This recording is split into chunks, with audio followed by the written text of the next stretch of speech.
은혜를 베풀어 주시기를 소원하며 예수님의 이름으로 기도합나이다. 아멘. 서로 인사하시기를 바랍니다. 하나님 앞에 설 준비를 하며 삽시다. 하나님 앞에 설 준비는 어떤 것을 준비해야 하냐면 사랑해야 한다 이런 좀 낯뜨거운 그런 삶을 말한 것이 아닙니다. 하나님의 성품입니다. 진실해야 되고요. 거룩해야 되고요. 그리고 어떤 경우에 있어도 책임지는 것을 다하는 삶을 사는 것이 그분 앞에 설 준비를 하는 내용들입니다. 그 겸손과 진실과 책임은 통틀어서 사랑이라고 말할 수 있습니다. 겸손하지 아니한 자가 사랑한다는 것 또한 어불성설이고 진실하지 아니한 자가 사랑하는 것 또한 거짓입니다. 또 책임지지 못한 사람이 사랑한다는 것 그것 또한 사기죠. 그래서 사랑 안에는 진실이 있고 겸손이 있고 그리고 책임이 있습니다. 그러한 것을 행할 때 인생에서 결코 후회함이 없고 아쉬움도 없고 또 미련도 없습니다. 오히려 감사하죠. 그렇게 살게 하셨던 하나님의 은혜에 인도하심에 붙들어 주심에. 그래서 우리가 한 번 더 인사할 때 이렇게 인사합시다. 하늘의 보물을 쌓는 삶을 삽시다. 보물이라 한다면 사람들이 좋아하는 혹은 귀한 가치를 두는 어떤 보석 혹은 재물 혹은 어떤 눈에 보이는 것들을 보물이라 그렇게 말하죠. 희귀한 것 그리고 좀 값어치 나는 것 또 부러워하고 갖고자 하는 것 그걸 보물이라 그렇게 말합니다. 근데 하나님 앞에서 하늘에서의 보물은 일상입니다. 우리의 일상 그런 희귀한 것이 아니에요. 우리 일상이 뭐냐면 하나님이 기뻐하는 일들을 행하는 것이 보물이에요. 근데 우리는 그 기뻐하는 일을 정확히 인지하지도 못하고 알지도 못하고 또 행하지도 못하고 안다 할지라도 귀찮아하고 혹은 손해난 것 같아서 외면합니다. 그래서 시간을 허비하다가 또 삶의 어떤 환경들이 자기가 원하는 대로 가지 아니하니까 또 하나님이 주시지 않아서 혹은 허락하지 않아서 채워지지 않아서 나는 그렇게 살지 못했다라고 핑계를 대죠. 그런데 결코 가진 자나 갖지 못한 자나 권력 있는 자나 없는 자나 명예가 있든 없든 건강하나 건강하지 않는 자나 모두가 행할 수 있는 것은 뭡니까? 하나님의 마음을 알고 그 마음을 피력하는 삶을 사는 것입니다. 그건 진실이라 그랬고 겸손이라 그랬고 작은 책임감입니다. 최선을 다하는 겁니다. 우리가 한 주간 동안 하루 잠깐 밖에 나갔다 오면서 누가 잠깐 그래요. 아이고 그래도 집이 제일이지. 그 말을 하는 것을 언뜻 들었어요. 맞는 말이죠. 하루 여행길도 돌아가는 자기 집이 있어서 아이고 집이 제일이다. 그렇게 말을 합니다. 짧든 길든 출타하신 분들이 동일하게 느끼는 것은 뭐냐면 자기 집이 최고예요. 제일 편해요. 그것이 천국입니다. 이런 것처럼 자신이 태어나 어릴 적에 살던 고향 그리고 그곳에 부모님이 계시고 형제가 있고 가족이 있다면 더할 나위가 없이 돌아가고 싶은 곳, 가고 싶은 곳이죠. 혹시 아무도 없어요. 부모님도 세상 떠나고 형제도 없고 가족도 없다 할지라도 자기가 태어난 곳은 사람이라면 인간이라면 가고 싶어하는 곳입니다. 그것이 고향입니다. 고향이에요. 나이가 들어서 자기의 출생했던 비밀 혹은 삶의 추억들 뿌리가 있는 곳을 가고자 하는 것은 인간이라면 의식적으로 돌아가고 싶어하는 곳이 자기가 태어나고 자란 고향이죠. 인간만 그런 기소 본능이 있냐 귀향의 본능이 있냐 아니에요. 미물들에게도 그게 있습니다. 미물이라 한다면 인격이 없는 어떤 생물체이죠. 강원도 남대천에 가보면 연어가 있습니다. 연어. 먹는 연어이기도 하고 또 물고기 기서 본능이 분명한 것이죠. 그걸로 인해서 많은 어민들이 혹은 강원도 도민들이 뭐 큰 수익을 얻는다 혹은 관광의 자원을 쓴다 그렇게 하는 연어가 있죠. 또 장어가 있습니다. 태어난 그곳 아래에서 부화된 그곳에 다시 수천 킬로 수만 리의 그 물길 바다로 갔다가 다시 돌아와요. 어떻게 돌아오는지 몰라요. 장어도 마찬가지고 연어도 마찬가지고. 돌아온 거 보면 내비게이션도 없고 어떤 길 안내도 없는데도 불구하고 참 수천 킬로의 물길을 찾아서 어떻게 그렇게 찾아오는지 모르지만 돌아옵니다. 그리고 거기서 죽어요. 알을 낳고. 그리고 보면서 참 모든 그 존재들 혹은 생명체들은 출발했던 그곳으로 돌아가고자 하는 것이 본능인 것 같아요. 언제 오래전에도 마찬가지. 진도 어디서 주인이 그 진돗개를 팔아서 대구 어딘가 대전 어딘가 팔았는데 그 개가 자기 주인을 만나러 몇 개월 오랜 시간을 거쳐서 탈진돼서 완전히 피골이 당겨돼서 집을 찾아왔다는 것을 뉴스를 보고 제가 기억을 했어요. 근데 그런 어떤 짐승들도 주인의 집, 자기의 태어난 곳 그리고 자란 그곳을 찾아오는 기술 본능이 있는 걸 보면서 참 신비하다. 그런 걸 느낍니다. 오늘 본문에 보면은 야곱은 20년 동안 어머니의 즉 리브가의 고향인 하란에서 원치 않는 삶을 살고 있었습니다. 그곳에서 4명의 여인을 통해서 11명의 아들, 하나의 딸을 낳기까지 타향도 정부치면 고향이 이러니 하고 살아야 되는데 그것이 자기 고향이 아니라는 사실이에요. 늘 마음에는 아버지가 계신 곳, 형이 있는 곳, 어머니가 계신 곳, 자기가 태어나서 자란 그곳을 향해서 가고자 하는 열망이 숨어 있었음을 오늘 본문이 우리에게 소개하고 있습니다. 어쩔 수 없이 떠난 고향이었죠. 죽음을 피해서 그리고 큰 그 파탄을 피해서 어머니였던 지략이죠. 왜곡된 혹은 핑계된 그 핑계, 아내를 얻게 하기 위한 며느리감 얻게 하기 위한 길을 떠나게 하고자 하는 그 지혜로운 꼼수를 통해서 길을 떠났던 야곱. 근데 그 세월이 20년이에요. 20년 동안 외삼촌의 집에서 외삼촌의 딸들을 아내로 얻고 그의 첩들을 또 자기의 자녀를 낳는 여인으로 얻고 11명의 아들 혹은 하나의 딸까지 있으면서 뿌리를 내리지 못하고 돌아가야겠다라고 하는 것. 근데 그 돌아가야겠다라고 하는 것이 언제 발동이 되냐? 일방적으로 배타적으로 사랑했던 라헬이 마침내 아들을 낳았어요.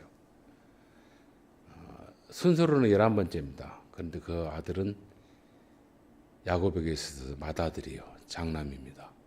그 장남에 대한 큰 그 트라우마랄까 집착이 강했던 야곱이 자기의 뒤를 이을 마침내 사랑하는 여자에게서 난 요셉을 낳고 나니 집 생각이 난 겁니다. 돌아가야겠다. 그 전에 뭐 많은 10명의 아들들 낳을 때 그 생각이 없었습니다. 딸을 낳을 때도 없었습니다. 마침내 라헬을 통해서 사랑하는 여인의 그 태를 통해서 낳았던 요셉. 순서로는 11번째예요. 그런데 자기에게는 맏아들이 장자예요. 자기의 전부입니다. 그 아들을 낳았을 때 보여주고 싶었는가 어쩐가는 몰라요. 그런데 고향으로 돌아가겠다는 생각을 그 아들을 낳을 때 가졌다는 사실을 본문이 우리에게 소개를 합니다. 26절에 그렇게 25절에 말해요. 라헬이 요셉을 낳을 때 야곱이 라반에게 이르되 나를 보내어 내 고향 나의 땅으로 가게 해달라라고 요청을 하죠. 그 전에 10번째 아들, 9번째 아들 낳았다 이런 말 안 했습니다. 요셉을 낳을 때, 그래요. 요셉을 낳을 때. 세월이 약이라는 말이 있습니다. 20년 동안 세월이 어떤 시간이 흐르다 보니 야곱은 많은 어떤 생각 혹은 상념 혹은 마음에 짐이 있고 풀어야 할 그런 어떤 문제들을 그가 생각을 하게 됩니다. 가고 싶지만은 가야 할 고향을 가지 못하는 마음, 그리고 뭔가가 가야 할 동기를 찾지 못했던 그에게 요셉이 태어남으로 해서 그가 고향을 가겠다라고 하는 의사표시를 자기의 장인인데도 불구하고 외삼촌이라 명명하면서 나를 내 고향으로 돌려보내달라고 요청하는 것. 이걸 보면서 야곱에게 그 가고자 하는 그 열망이 뭐였을까? 자기 인생에서 결자 해지를 하려고 합니다.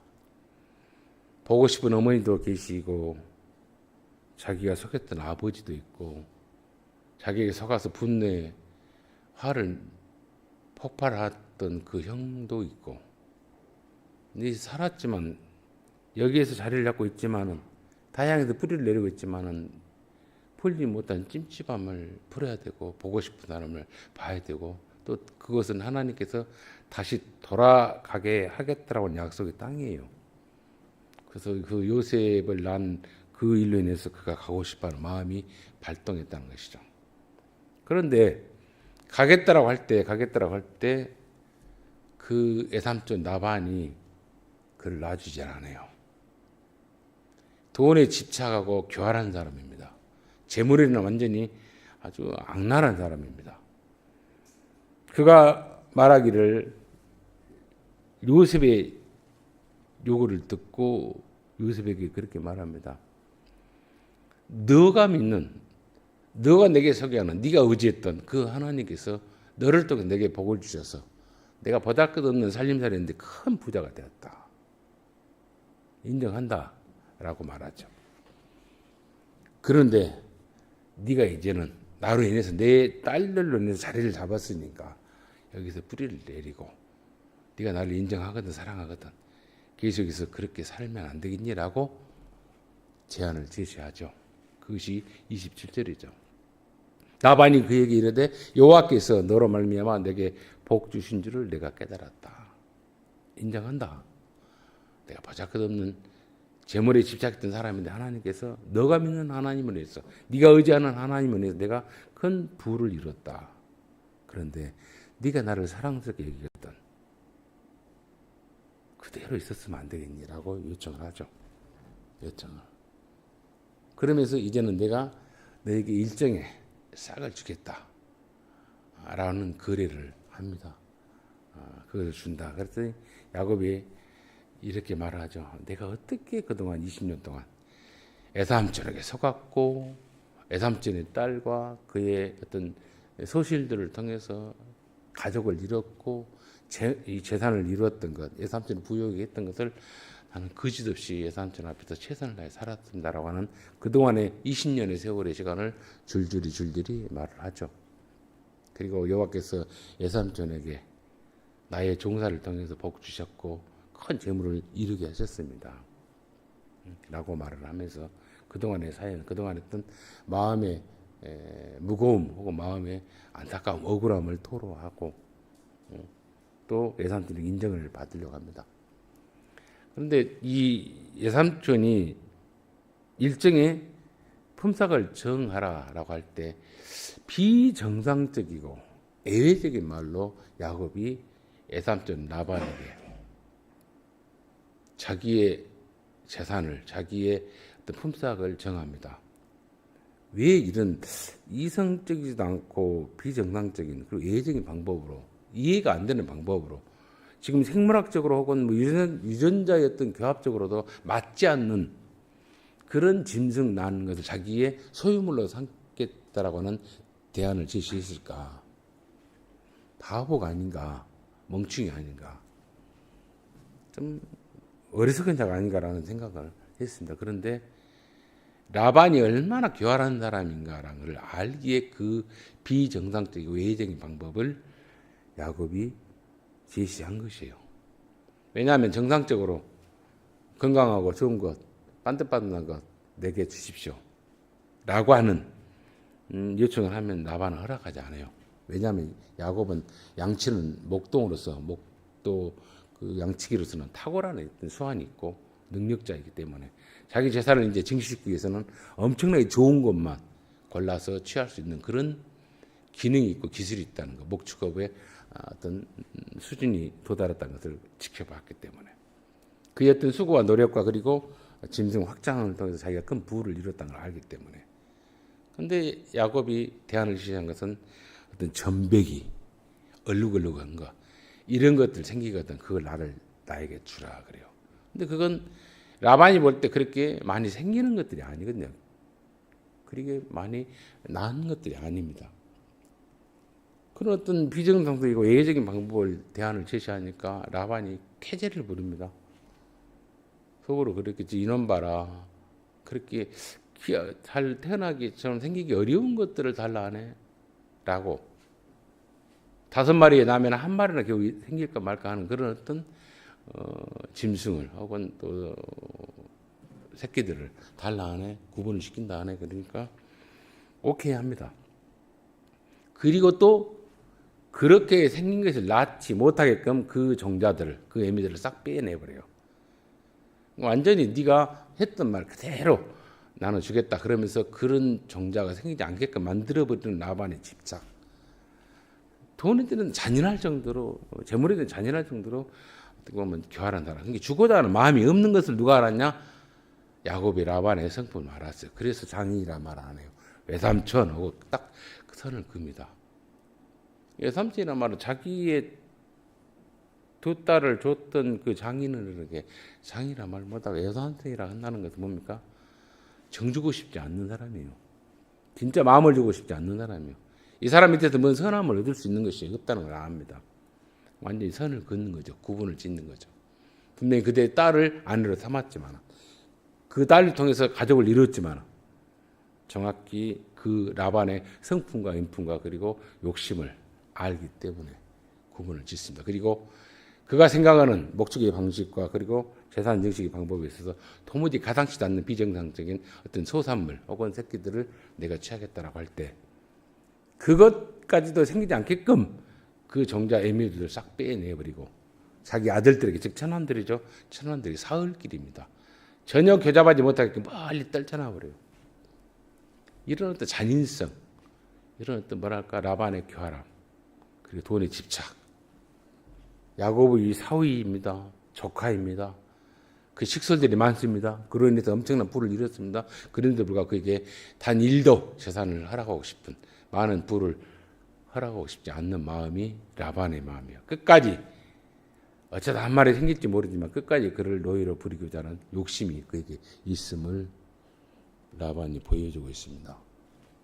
지금 뭐 보면은 여기 제가 길게 읽었지만은 뭐 신풍나무니 뭐 껍질을 벗겨서 뭘 먹였니 이런 것들은요 지금 어떤 생물학적인 혹은 뭐 유전자의 어떤 교잡하는 방법으로 이렇게 해서 뭐 배는 그렇게 생기는 것이 아니에요.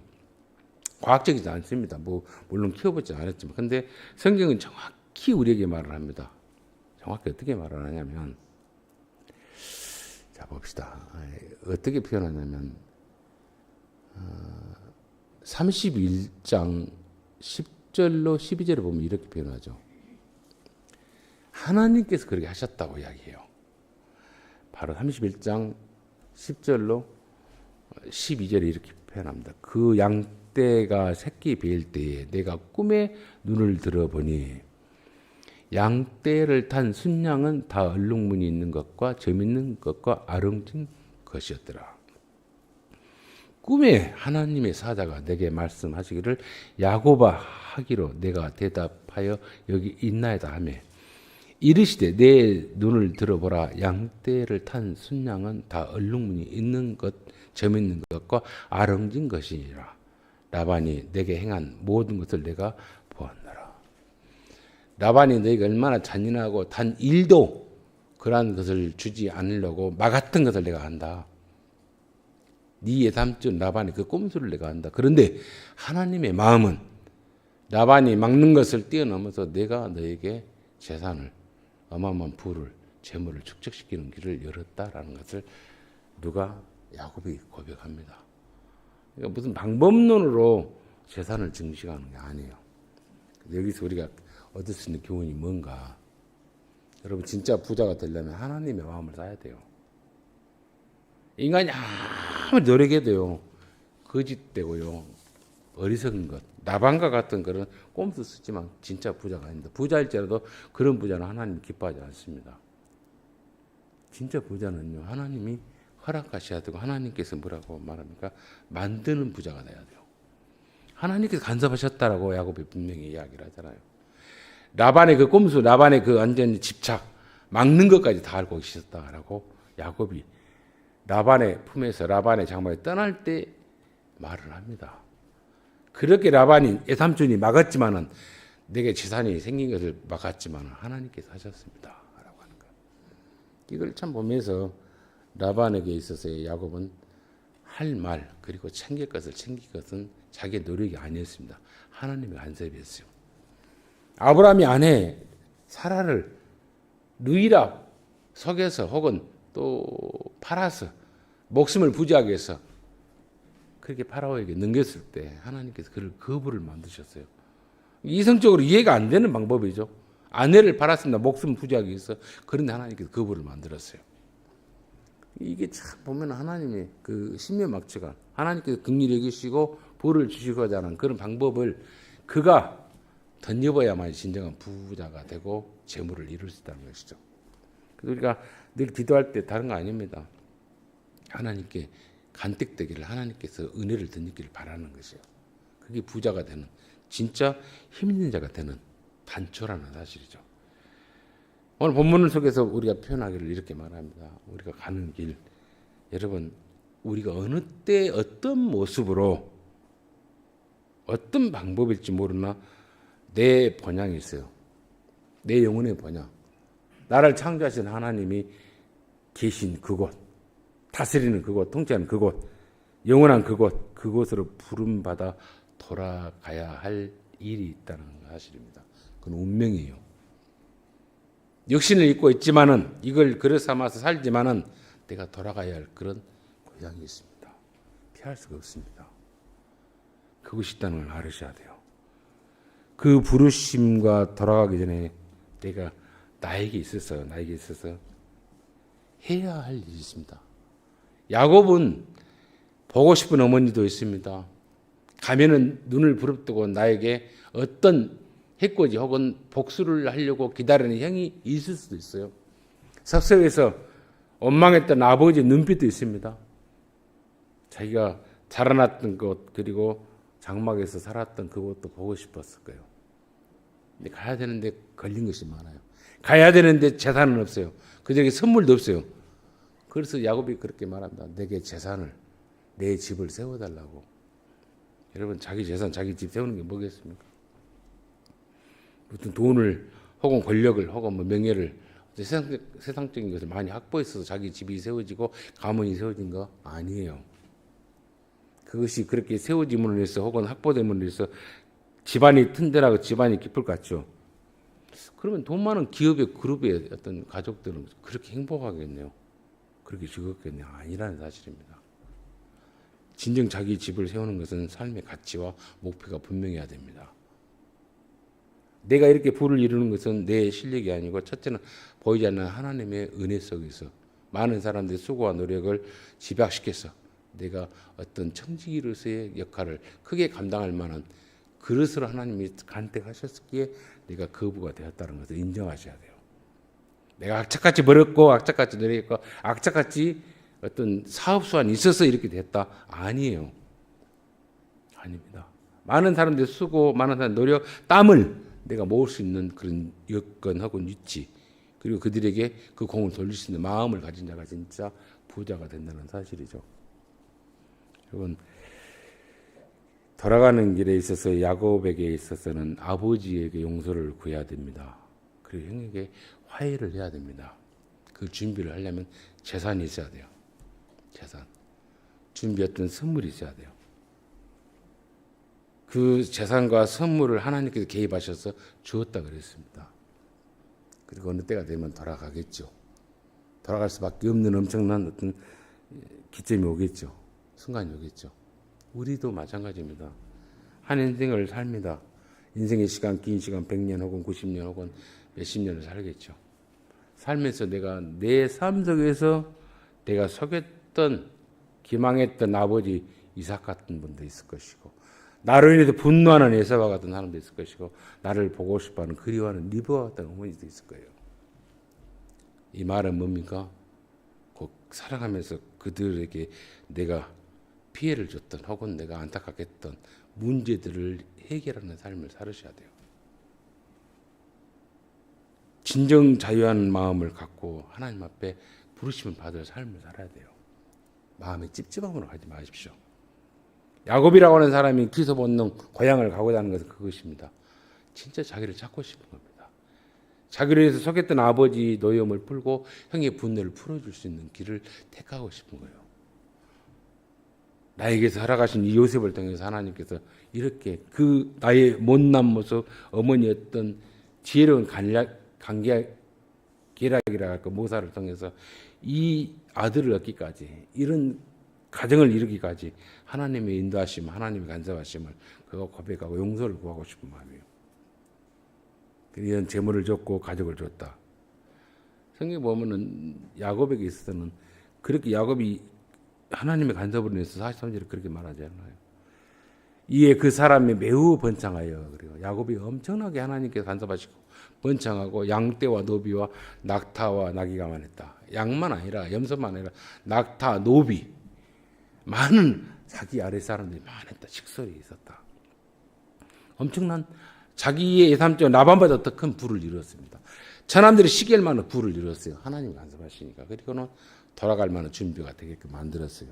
그런 것처럼 우리 하나님 앞에 돌아가기 전에 나로 인해서 피해를 받았던 혹은 아픔을 받았던 혹은 고통스러웠던 아버지가 있고 에서가 있다라면, 혹은 보고 싶은 어떤 리브가가 있다라면 그들과의 용서를 구하고 화해하는 삶을 살으셔야 돼요. 화해하는 삶. 그거 풀지 못하고 가면 안 됩니다. 그거 풀지 못하면 안 돼요. 예수 믿는 사람은 그를 풀어야 돼요. 용서를 구하고 화해를 해야 돼요. 그리고 자유해져야 돼요. 그 풀어내고 용서를 받을 때 내가 자유해져요. 내가 기뻐해집니다. 그 또한 물론 기쁘겠지만, 그리고 가져갈 재산을 갖고 와야 됩니다. 하나님이 기뻐하는 재산은 뭘까? 저는 생각을 해봤습니다. 하나님 기뻐하는 재산, 적든 많든 내 생에 있어서 많은 나와 스쳤던 사람들이 있고 함께했던 사람이 있고 이웃들이 있습니다. 그들에게 내가 하나님 기뻐하는 보물이 뭔가, 하나님 기뻐하는 재물이 뭔가, 그들을 내가 진심으로 진실로 겸손함으로 섬기는 것이고 그들을 위로해 주는 것이고 그들이 기쁨이 되는 삶을 사는 것이에요. 너만 보면 짜증나고 너만 보면 거짓 같고 너만 보면 답답하다는 말을 들으면 안 된다는 사실이에요. 하나님 기뻐하는 재산이 아닙니다. 많은 사람들이 나의 장례식에 왔을 때, 내가 하나님 앞에 갔을 때 당신을 내가 위로를 받았고 진심이 뭐가, 겸손이 뭐고 아름다움이 뭐고 위로가 뭔지를 내가 경험했다라고 하는 문상을 받을 수 있어야 돼요. 그게 재산입니다. 그게 주님이 말씀하죠. 우리 마태복음 25장 함께 보고 말씀을 정리하도록 하죠. 마태복음 25장에 보면 이렇게 표현하죠. 25장 34절로 한번 보실까요? 31절부터 한번 보겠습니다. 31절에서 40절까지. 같이 따라 보실 분들은 같이 따라 보고, 아니면 가만히 눈으로 따라오실 분 따라오십시오. 마태복음 25장 34절, 31절로 40절까지만 제가 낭독하겠습니다. 인자가 자기 영광으로 모든 천사와 함께 올 때에 자기 영광의 보좌에 앉으리니 모든 민족을 그 앞에 모으고 각각 구분하기를 목자가 양과 염소를 구분하는 것 같이 하여 양은 그의 오른편에 염소는 왼편에 두리라. 그때 임금이 그 오른편에 있는 자들에게 이르시되 내 아버지께서 복 받을 자들이여 나와 창세로부터 너희를 위하여 예비된 나라를 상속받으라. 내가 줄일 때에 너희가 먹을 것을 주었고 목마를 때에 마시게 하였고 나그네 되었을 때 영접하였고 헐벗었을 때에 옷을 입혔고 병들었을 때에 돌보았고 옥에 갇혔을 때에 와서 보았느니라. 이에 의인들이 대답하여 이르되 주여 우리가 어느 때에 주께서 줄이신 것을 보고 음식을 대접하였으며 목마르신 것을 보고 마시게 하였나이까. 어느 때에 나그네 되신 것을 보고 영접하였으며 헐벗으신 것을 보고 옷 입혔나이까. 어느 때에 병드신 것이나 옥에 갇히신 것을 보고 가서 배웠나이까 하리니 임금이 대답하여 이르시되 내가 진실로 너희에게 이르노니 너희가 여기 내 형제 중에 지극히 작은 자 하나에게 한 것이 곧 내게 한 것이니라. 아멘. 작은 자, 보잘것없는 자예요. 무시해도 업신여겨도 내 생각에서 지워버릴 수 있는 자들입니다. 존재의 어떤 의미가 없는 자들. 내가 뭐 선대했는데 고맙다 말할 만한 화답도 없고 어떤 값도 인사할 수 없는 그런 존재들.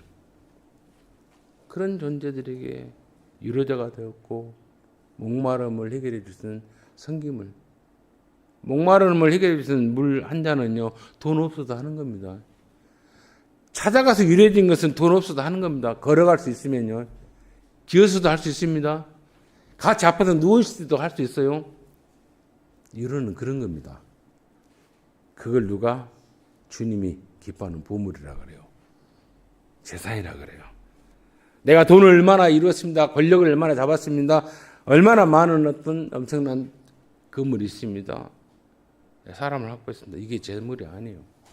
하늘에 쌓은 보물은 그렇다는 것입니다. 저는 한 주간 이렇게 살아오면서 사람이 한날을 산다라는 살아왔다라는 그 단어를 가만히 생각해봐요. 저 혼자만의 해석을 해봤습니다. 오늘 하루도 살았다. 잘 살았다. 혹은 못 살았다 이렇게 말하죠. 근데 살았다는 말은 내게 주어지는 인생의 시간들, 삶의 환경들을 얼마나 하나님 기뻐하는 대로 내가 살았는가예요. 살았다 이 말은 뭐예요? 잘 내가 풀어냈는가 이 뜻이에요. 살았다란 말이 뭐예요?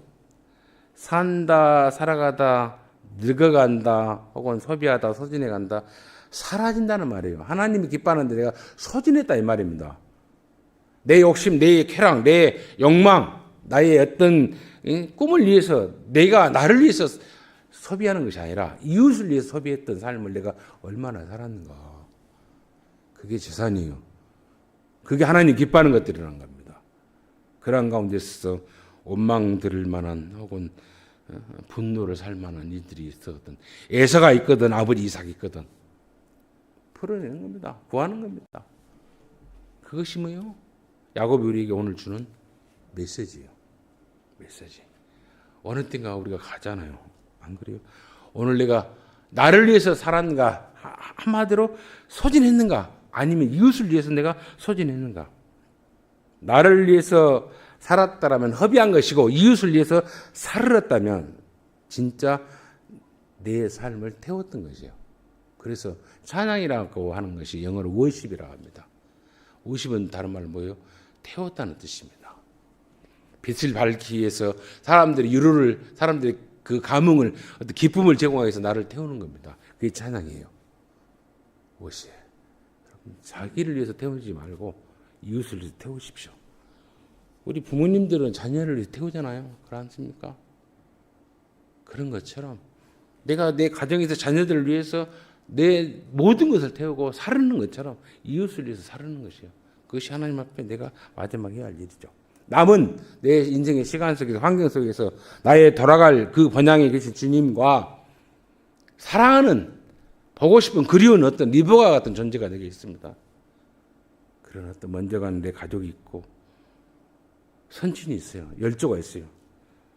사랑하는 이들에게 영광되어지고 자랑할 것이 무엇인지를 깊이 묵상하면서 이웃들에게 작은 자들에게 열심히 섬기고 진실함으로 책임짐으로 겸손함으로 사랑을 연습해가는 저와 여러분이 되시기를 주의 이름으로 축원을 드립니다.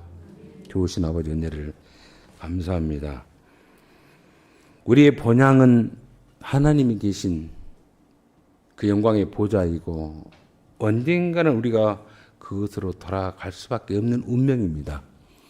어떤 모습과 어떤 방법으로 부르심을 받을지 모르나 우리가 육신을 입고 살아가기에 어쩔 때는 나로 인해서 상처를 받았던 아버지와 같은 이삭도 내가 만들 수가 있고 나의 욕심과 어리석음으로 인해서 무지로 인해서 형 에사와 같이 분노를 일깨울 수 있는 일도 있습니다.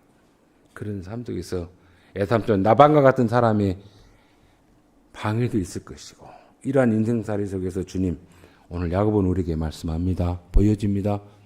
돌아갈 길이 반드시 있고 가고 싶은 곳이 있다.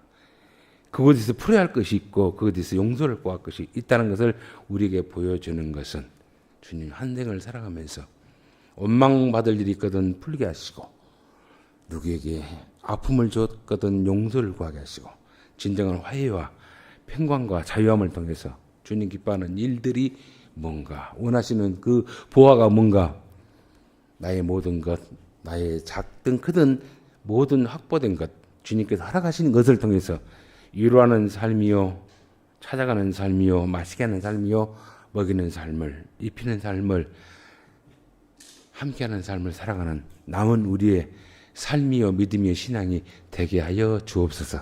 그래서 주님이 우리를 부를 때 결코 후회함이 없고 아쉬움이 없고 안타까움이 없는 자유함으로 주님의 부르심에 순응하는 헐몬에 있는 모든 것들의 살아있는 믿음, 주님을 기뻐하는 살리는 믿음, 삶이 되도록, 신앙이 되도록 큰 은혜 더하여 주옵소서. 모든 것 주님께 의탁하고 예수님의 이름으로 축복하며 기도합나이다. 아멘.